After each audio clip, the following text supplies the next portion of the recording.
แจ้งแต่งเป็นก้อนซ่อนเก่าเข้ามาถึงญาติพี่น้องเล่าโลกได้หาฟัง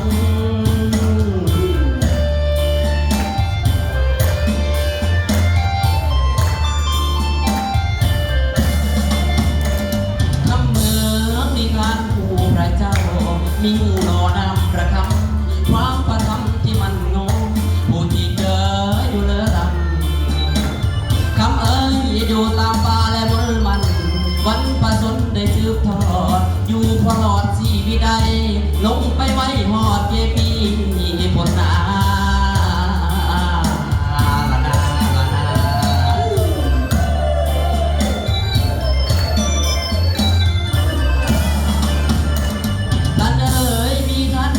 ผลดี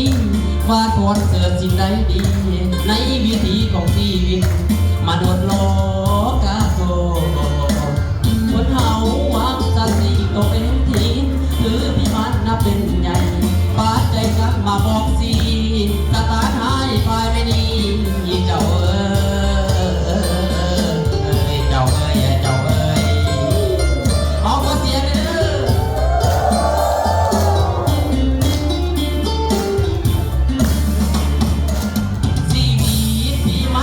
มาบอกสิตามกำหนดกฎของมันก่อกำแพงกงตันมีใครเห็นสวรรค์ใดพิมานมาจอดจุ้งเรือให้พลังไปในพวงมือเดินหาทางบอกเคยพอที่คนมาจอมลองเจ้าเอ๋ยเจ้าเอ๋ยเจ้าเอ๋ย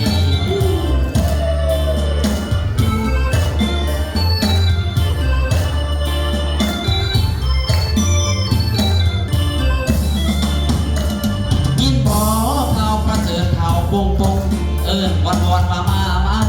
ปาสนาในพี่มันอย่าเสือมันตัวตรงคำเอ้ยจะเสืองอยนะพักน้ำพาเคยเกินเก่าฟังความดีมีพระเจ้าสิป้าเนยจะเสื่อมเสได้เด้อ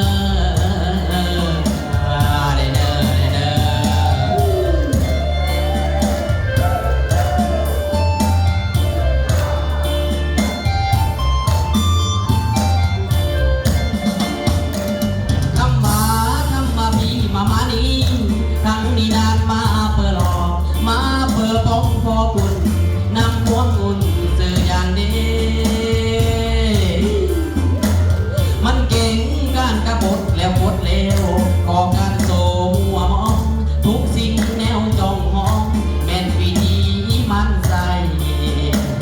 การใดตามกำกับพระเจ้า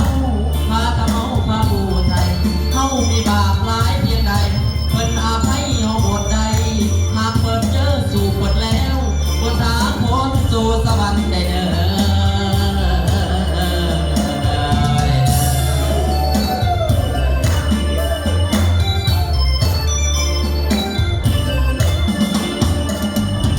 ชีวิตหลังความตายมนุษย์นั้นมีสองก่อนเฮา